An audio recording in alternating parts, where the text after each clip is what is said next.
حضرت آدم علیہ السلام کو آدم کیوں کہا جاتا ہے؟ لفظ آدم کے بارے میں 3 اقوال پائے جاتے ہیں۔ پہلا قول یہ ہے کہ آدم عدیم سے نکلا ہے، یعنی آدم کو روئے زمین سے خلق کیا گیا ہے، اسی وجہ سے اسے آدم کہا جاتا ہے۔ دوسرا قول یہ ہے کہ آدم ادما سے نکلا ہے، یعنی مختلف عناصر اور طاقتوں کے امتزاج سے آدم کو خلق کیا گیا ہے، اسی وجہ سے آدم کو آدم کہا جاتا ہے۔ تیسرا قول یہ ہے کہ آدم ادام سے نکلا ہے، یعنی آپ روح الہی کے پھونکے جانے سے معطر ہوئے ہیں، اسی وجہ سے آپ کو آدم کہا جاتا ہے۔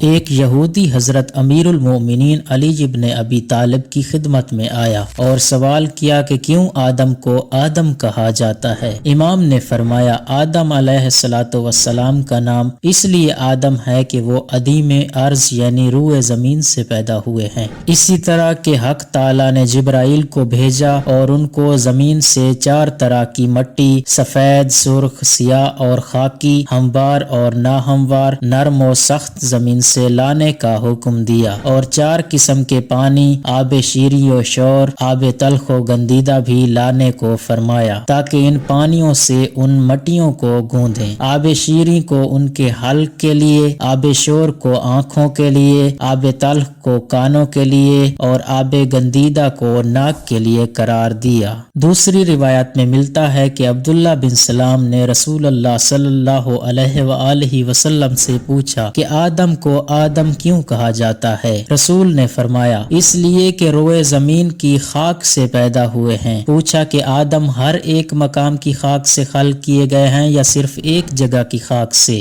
فرمایا کہ اگر ایک جگہ کی خاک سے پیدا ہوتے تو لوگ ایک دوسرے کو نہ پہچانتے اور سب کے سب ایک شکل و صورت کے ہوتے۔ پوچھا کہ ان کا دنیا میں کون مثل و مانند ہے؟ رسول نے فرمایا کہ خاک ان کی مثل ہے، کیونکہ خاک میں سفید و سرخ، سبز و گلابی اور نیلا رنگ ہوتا ہے، اس میں شیریں و شور، ہموار و ناہموار، سخت و نرم زمین ہوتی ہے، اسی سبب سے لوگوں میں نرم و سخت، سرخ و سیاہ، زرد و گلابی خاک کے رنگوں پر ہوتے ہیں۔